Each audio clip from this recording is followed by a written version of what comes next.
សួស្តីអ្នកនរគ្នានៅក្នុងវីដេអូនេះខ្ញុំនឹងប្រាប់អំពីគន្លឹះមួយចំនួនដែលយើងអាចប្រើប្រាស់បានសម្រាប់ធីមក្នុងការប្រឡងបាក់ឌុបឆ្នាំ2025ហ្នឹងអញ្ចឹងដូចយើងដឹងហើយឆ្នាំ2025ហ្នឹងគឺ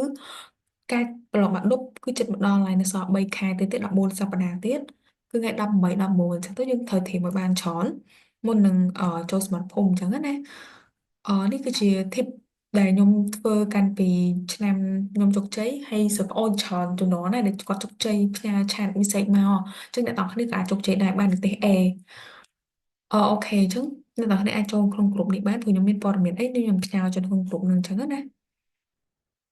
អឺនេះក្រុមសម្រាប់ក្រុមបាក់ឌុបយើងមានឯកសារមានអីចឹងដែលប្រើប្រាស់ទៅវាមានប្រយោជន៍ខ្ញុំអត់ផ្ញើទៅច្រើនទៅតែ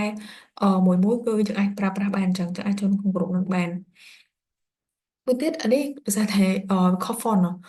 អឺសម្រាប់នេះគឺជាគ្រប់ប្រឡងពេទ្យបើសិនជាចង់ប្រឡងពេទ្យឆ្នាំ2021នឹងអាចចូលក្នុងក្រុមនឹងបានដឹងព័ត៌មានហើយនេះគឺជា account Facebook របស់ខ្ញុំអាចចូលមើលបានអូខេអញ្ចឹងខ្ញុំអាតសិស្សបាក់ឌុប2021បច្ចុប្បន្ននេះជានិស្សិតផ្នែកវិទ្យាសាស្ត្រនៅសាលាកំហុងឯកជននិស្សិតហៅរូបករណ៍ផ្នែកវិទ្យាសាស្ត្រពាក់ព័ន្ធជាមួយនឹងថ្ងៃប្រឡងបាក់ឌុបរបស់យើងគឺឥឡូវខ្ញុំចាប់ផ្ដើមនិយាយសាច់ការតែម្ដងគឺនៅក្នុងថ្ងៃប្រឡងបាក់ឌុបរបស់យើងគឺថ្ងៃទី18 19ហើយ18 19នេះជួយអ្នកនរគ្នាមើល schedule មកគឺនៅសល់រយៈពេលតែ14សប្តាហ៍ទេអញ្ចឹង14សប្តាហ៍នេះគិតថាឥឡូវនៅខែឧសភាទៅដល់ខែសីហាគិតថាយូរតែប៉ិតអត់យូរទេ14សប្តាហ៍ហ្នឹងគឺដាក់ schedule ទៅគឺរៀងឡើងថា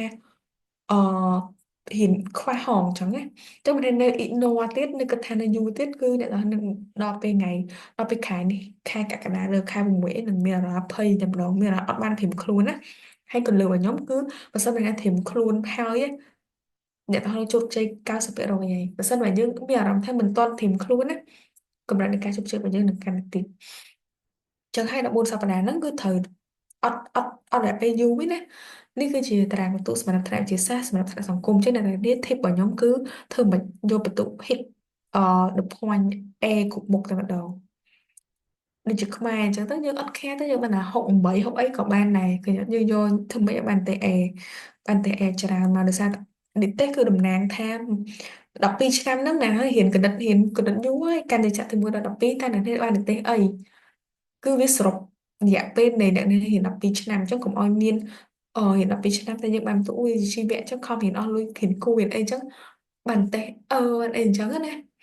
ចឹងហើយនៅត្រូវយក point មួយដែលល្អទុកជា memory មួយដែលល្អបំផុតសម្រាប់ខ្លួនឯងគ្រប់មុខវិជ្ជាschedule នេះគឺ23តែវាអត់មានអីការផ្លាស់ប្ដូរទេវាដូចគឺការប្រឡងប្រវត្តិតែអញ្ចឹងណាត្រូវត្រៀមសម្រាប់មុខវិជ្ជានឹងថាយើងគួរមើលមួយណាមុនអញ្ចឹងណាសម្រាប់14សប្តាហ៍នេះខ្ញុំចែកជា2ដំណាក់កាលសម្រាប់យើង2025ហ្នឹងប្រឡងខែសីហាហ្នឹងគឺដំណាក់កាលទី1គឺយើងរៀន10អាទិត្យគឺត្រូវរៀន focus គ្រប់មេរៀន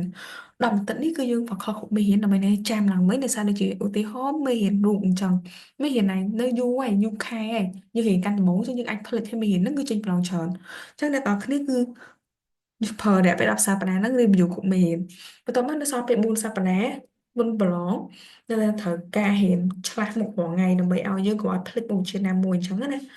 ចឹងទី1គឺ10សប្តាហ៍នេះដើម្បី make sure ថាគ្រប់មេរៀននៅនេះចាប់ផ្ដើមចាំឡើងវិញហើយមេរៀនដែលភ្លេចក៏យើងចាំដែរហើយ4សប្តាហ៍នេះគឺសម្រាប់សម្រាំងក្នុងពេលប្រឡងតែម្ដងអញ្ចឹងវីដេអូនេះគឺសម្រាប់ schedule នឹងតែម្ដងសម្រាប់ឆ្នាំ2025អញ្ចឹងជីវៈតានឹងធ្វើម៉េចអញ្ចឹងខ្ញុំសូមចាប់ផ្ដើមជីវៈមុនគេជីវៈខ្ញុំទៅឲ្យរៀន10សប្តាហ៍ហ្នឹងសម្រាប់រៀនគ្រប់មុខអញ្ចឹងជីវៈខ្ញុំយក2សប្តាហ៍ព្រោះដោយសារតែប៉ិត schedule នេះបើសិនបើយើងរៀនកាន់ពីឆ្នាំខែ4ណាមាននឹងល្អជាងនឹងឥឡូវនេះឃើញជីវៈអាន2សប្តាហ៍នេះព្រោះបានមួយណាហើយអឺចឹងអ្នកនរគ្នាគិតទៅយើងអាចគិតថារយៈពេលគឺវាអត់នៅសល់ច្រើនទេសម្រាប់ការរៀនធៀបបាក់ឌុបយើងយូនតេស្ត A គ្រប់មុខវិជ្ជាអញ្ចឹងសម្រាប់ជីវវិទ្យា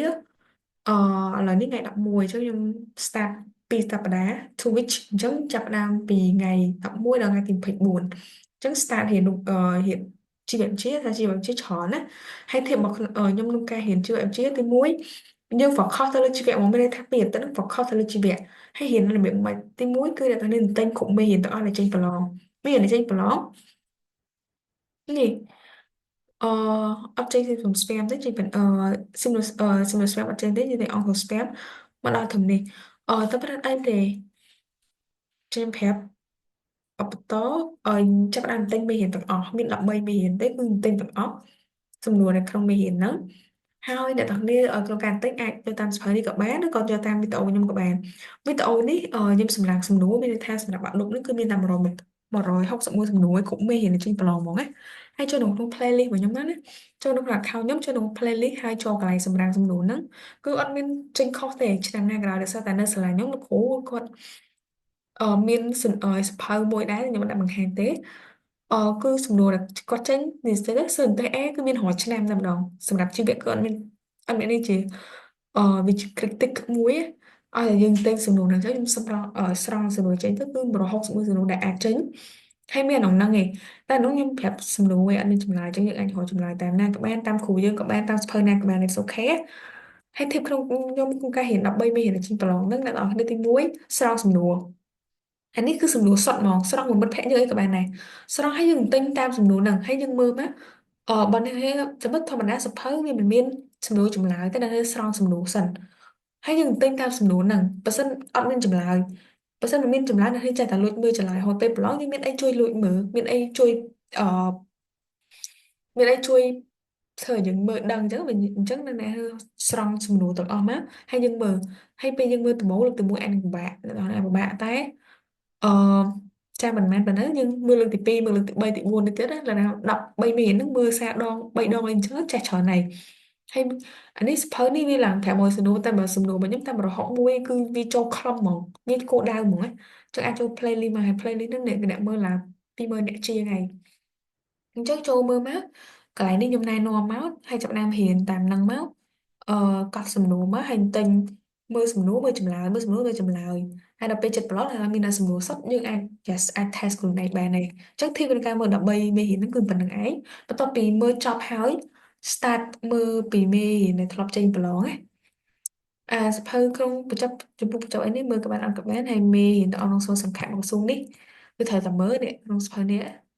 mưa nắng máuហើយបន្ទាប់មកក្រៅពីហ្នឹងអ្នកនរគ្នាមើលមេរៀនចេញប្រឡងឆ្នាំមុនចេញឆ្នាំមុនឆ្នាំណាក៏ដោយនឹងមានមើលទាំងអស់ហើយណាពូ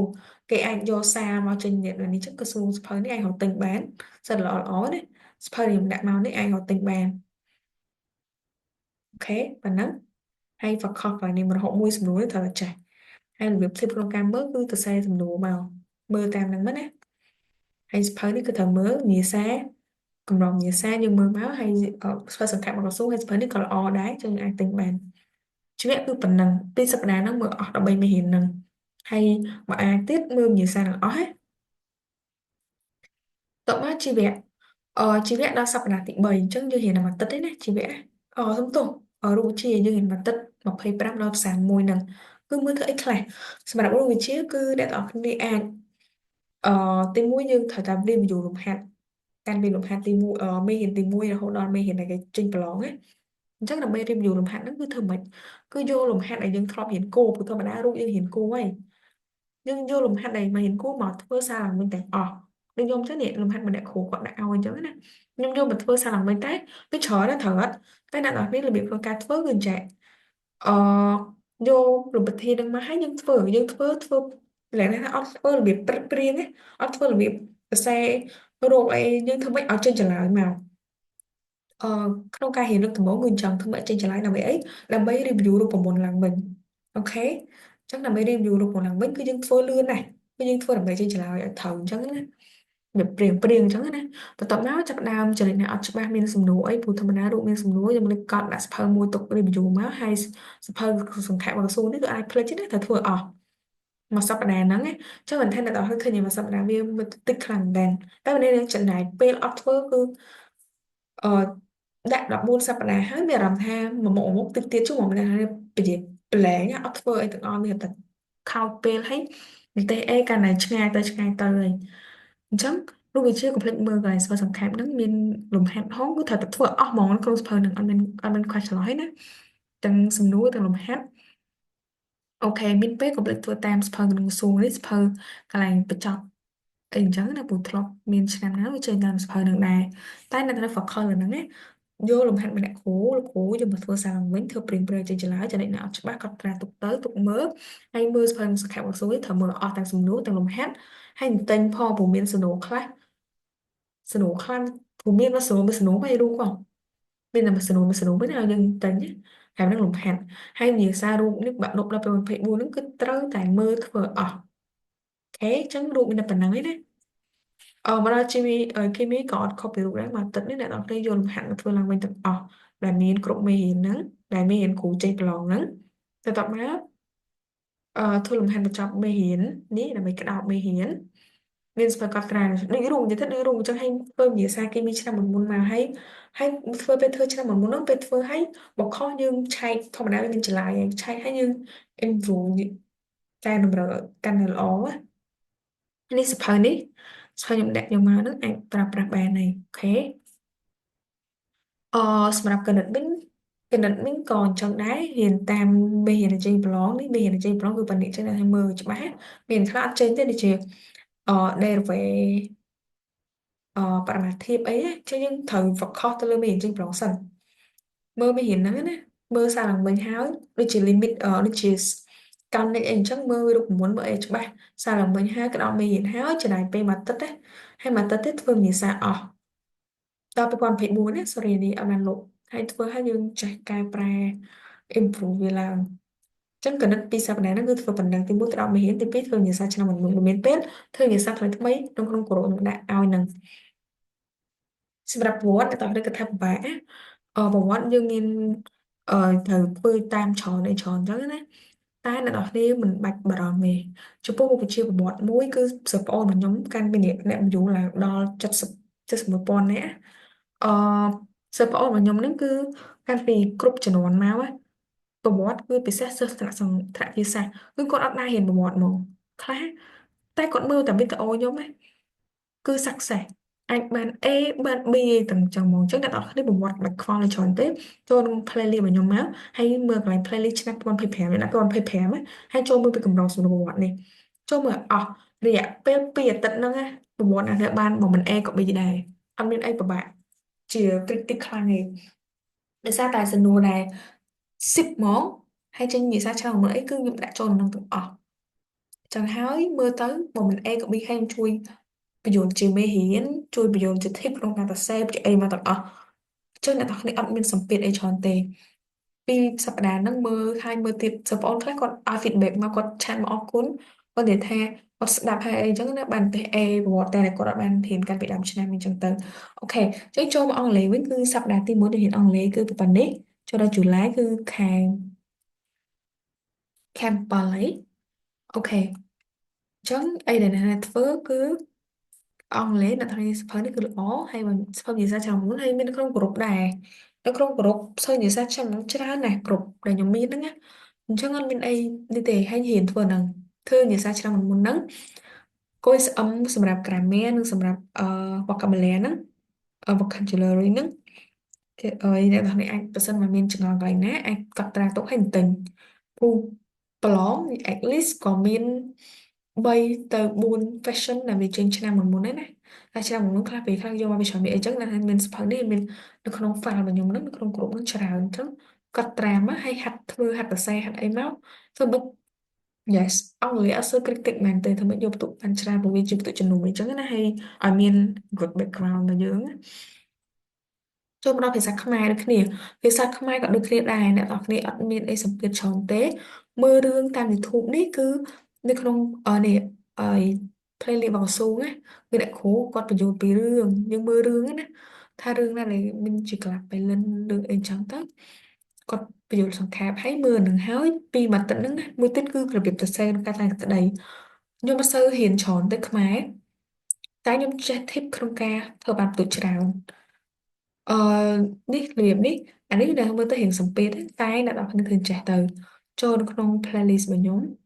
playlist ហើយចូលកន្លែងបាក់មុខ2025ចូលក្នុងវីដេអូមួយនេះ tip យកបន្ទុកខ្ពស់ក្នុងការតែងស្ដី tip វីដេអូហ្នឹងគឺវា helpful ខ្លាំងមែនតើហ្មងអ្នក view គឺឡើង 46k ហើយជួយបានច្រើនជួយសប្អូនច្រើនឆ្នាំហី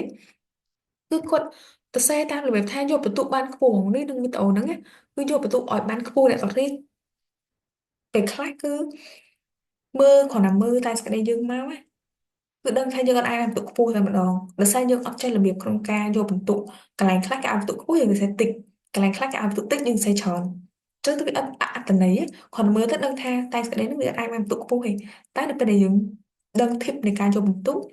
nhà tao khné việc khai ta sai ta đang vô đây thế mà nặng to còn chẳng đấy nhưng mà sao nhà bạn đang tha luôn ai bên đây ấy mà tệ tác ông đang làm tự tệ tệ hay bạn đâu có những bạn e này phủ những bạn e khổ một ấy không cà vào bạn độ nắng ấy này khổ một chắc như trong những score thiệp này ca vô tụ khổ một tại mặt đó hay là đọc nên mơ tới tôi sẽ thường bắt về đánh đang mơ là tham tôi là sẽ các bạn lắm khổ mơ tới cái thằng ông tụ tự các bạn á để sao như người xem mắtគ្រប់ជាគិតតែមកគេមកទាំងអស់អញ្ចឹងកុំភ្លេចចូលមកវីដេអូហ្នឹងខ្មែរសម្រាប់ខ្មែរយើងមានពេលមួយទឹកហ្នឹងណាអត់មានអីគឺគ្រប់គ្រាន់តែម្ដងមើលតែរឿងទៅហើយមើលធីបក្នុងការសរសេរទៅក្នុងនេះខ្ញុំប្រាប់ទាំងអស់ហើយថាសរសេរមិនដៃបានទុកខ្ពស់ហ៎អូខេអញ្ចឹងចប់ហើយណាពាក់ព័ន្ធជាមួយនឹងធីបគ្រប់មុខហ្នឹងណា9សប្តាហ៍ហ្នឹងគឺត្រូវខំណាព្រោះតែអត់ខំទៅគឺធ្វើអត់តាន់ទេមិនតិចទេណាមិនសល់រយៈពេលសល់ច្រើនណាគឺសល់តិចខ្លាំងណា អូខេអញ្ចឹងបន្ទាប់ពីចប់ហើយនៅរៀនគ្រប់មុខហើយគឺដល់ពេលដែលយើង start រៀនរបៀបរៀនគ្រប់មុខវិជ្ជាវិញគឺពីថ្ងៃទី20ព្រោះយើងចប់ខ្មែរវិញហ្នឹង19ចប់ខ្មែរថ្ងៃ10ទី1អញ្ចឹងយើងចូលដល់ថ្ងៃទី20ទៅដល់ថ្ងៃទី18 19នេះគឺនៅសល់មួយខែទៀតណា4សប្តាហ៍ប្រឡងហើយអញ្ចឹងនៅសល់4សប្តាហ៍ប្រឡងដល់20នេះមកដល់ថ្ងៃ11 17នេះ20មើលមានអត់ចូលទេអញ្ចឹងហើយ4សប្តាហ៍ប្រឡងគឺថាធ្វើអីគឺយើងត្រូវរៀបចំ schedule ដែលយើងរៀនបានមានន័យថា2ថ្ងៃគឺយើងរៀនគ្រប់7មុខនឹងមកទាំងអស់មកព្រោះយើងអាចរៀន focus មួយមុខទៀតទេតែ focus មួយមុខហ្នឹងឡើយតែ focus ហ្នឹងនឹងជិះភ្លេចហើយប្រឡងដល់2ថ្ងៃហ្នឹងគ្រប់មុខ អញ្ចឹងធ្វើម៉េចដាក់ schedule មួយក្តៅហើយខ្ញុំសម្រាប់ schedule ខ្ញុំជ្រើសរើសhistory ហើយនិង biology យករហងៃដោយសារត្រូវទិញ history ហើយនិង biology គឺយើងត្រូវទិញអញ្ចឹងខ្ញុំសុំដាក់រហងៃព្រោះតែអត់ទិញថ្ងៃណាមួយគឺរត់ភ្លេចហើយក្រៅពីហ្នឹងគឺ practice ក្នុងការ practice គឺខ្ញុំដាក់ឆ្លាស់ថ្ងៃគ្នាអញ្ចឹងដូចមើលបានណាអូខេអញ្ចឹងមានពេលខ្លះអីអញ្ចឹងទៅហើយប៉ុណ្ណឹងអឺដោយសារតែអ្នកធានានៅសល់ពេលយូរទៀតមកដល់កន្លែង practice 4តែទឹកហ្នឹងតែខ្ញុំប្រាប់នេះក្នុងការ practice តាមមុខវិជ្ជាហ្នឹងតែអ្នកគឺ practice មួយគណិត physics សម្រាប់ជិតដល់ថ្ងៃប្រឡងហ្នឹងណាមួយខែមុនប្រឡងហ្នឹងណាអញ្ចឹងខ្ញុំពេលដែលដល់ថ្ងៃហ្នឹងហ្មងណាដល់ថ្ងៃទីនេះ July ហ្នឹងណាថ្ងៃទី10 20 July ហ្នឹងតខ້ອຍហើយដល់ចូលមើលតាម playlist របស់ខ្ញុំមើលតាមអ្នក tip វិញ្ញាសាក្នុងថ្ងៃប្រឡងហ្នឹងក្នុងនោះមាន tip នេះមានរៀនមួយខែមុនប្រឡងហ្នឹងហ្មងនេះឃើញអត់វិញ្ញាសាមួយខែមុនប្រឡងអញ្ចឹងចូលអាឡែ tip ធ្វើវិញ្ញាសាក្នុងថ្ងៃប្រឡងហ្នឹងហើយចូល playlist ហ្នឹងមកហើយមើលគ្រប់មុខមកថាគណិតមួយខែមុនប្រឡងត្រូវធ្វើអីគេមានមួយខែមុនប្រឡងធ្វើអីចឹងតែប៉ុណ្្នឹងឯងសម្រាប់រៀបចំ sketch សម្រាប់មួយខែមុនប្រឡងគឺទី1រៀបចំ schedule ឲ្យបានស្អាតបន្ទាប់ពី schedule ហើយគឺមើលថាក្នុងអង់គ្លេស history biology ហ្នឹងគូរៀនអីរៀនរបៀបម៉េចគឺចូលមើលកន្លែងហ្នឹងណាតែស្អីខ្ញុំមិនអាចនិយាយវាបានម្ដងទេដូចច្រើនណាយកបន្ទុកខ្ពស់ក្នុងថ្ងៃប្រឡងហើយមានធីបមួយខែមុនប្រឡងហើយខ្ញុំក៏ដាំអ្នកទាំងអស់គ្នាមួយទៀតណាកុំខ្ជិលឲ្យសោះរយៈពេលមួយថ្ងៃអ្នកទាំងអស់គ្នាចំណាយពេលតែ10 20ឬក៏កន្លះម៉ោងក្នុងការមើលវីដេអូហ្នឹងគឺវាអាចជួយកែប្រែបន្ទុកអ្នកទាំងអស់គ្នាកុំខ្ជិលឲ្យសោះរយៈពេល30នាទីមើលធីបដែលខ្ញុំដាក់ហ្នឹងធីបខ្មែរធីបគណិតហ្នឹងកុំខ្ជិលដោយសារតែអ្នកនរមើលហ្នឹងអាចកែប្រែនិទេសរបស់អ្នកទាំងអស់គ្នាពី B មកដល់ A ឬក៏ពី C មកដល់ B ហើយនិទេសវាសំខាន់ដូចខ្ញុំនិយាយអញ្ចឹងអ្នកនរខំរៀនអស់លុយគណូគណិតអីអស់លុយគណូហើយយើងពេលបានមកបាននិទេសតិចវាធ្វើឲ្យវាជាប់នៅក្នុងជា memory មួយនៅក្នុងសញ្ញាបត្ររបស់យើងចឹងហើយជាយោបល់របស់ខ្ញុំណាអីដែលខ្ញុំប្រាប់ហ្នឹងគឺធ្វើតាមទៅគឺអត់ខុសទេព្រោះសិស្សច្បងយើងគឺគេជោគជ័យបាន A គ្រប់មុខ A បន្តសប្អូនខ្ញុំហ្នឹងណាចឹងហើយអ្នកទាំងអស់គ្នាពេលឲ្យខ្ញុំឲ្យចូលមើលសប្អើយហ្នឹងគឺរយៈពេលវាអាចនឹងយូរតែដាក់គុណ2អញ្ចឹងណាមើលទៅនៅហើយនឹងមានការផ្លាស់ប្ដូរហើយយើងបដូរ version ការគិតរបស់យើង opinion របស់យើងក្នុងការសរសេរនោះវាមានការផ្លាស់ប្ដូរខ្លាំងក្នុង tip ទាំងអស់ហ្នឹងណាអញ្ចឹងអឺមានតែប៉ុណ្្នឹងទេសម្រាប់វីដេអូឆ្នាំពីបាក់ឌុប2025អញ្ចឹងខ្ញុំជូនពរអ្នកទាំងសំណាងល្អប្រឡងទទួលបានទេ A ហើយប្រសិនបើពេលដែលទទួលបានទេល្អហើយអឺចង់ feedback មកខ្ញុំអីអាចផ្ញើមកតាម Facebook នេះបានអាចចូលមកFacebook ខ្ញុំអាច ឆាតមកក៏បានដែរថាឥឡូវបានទេមិនចង់អីអញ្ចឹងណាហើយមួយទៀតបើសិនណាយើងប្រឡងប៉ែតអីយើងមានតារាយើងcùngគ្នាទៀតក៏យើងមានក្រុមប្រឡងប៉ែតហើយយើងចូលក្រុមប្រឡងប៉ែតខ្ញុំមានឯកសារមានអីអញ្ចឹងណាចឹងហើយចូលមកហើយយើងអាចពេលនេះហើយដែលយើងមាន conversation ខ្ញុំមាន group discussion អីចឹងយើងស្គាល់គ្នាបន្ថែមទៀតចឹងជួយពួកអ្នកតគ្នាស្នេហ៍ល្អក្នុងការប្រឡងអូខេ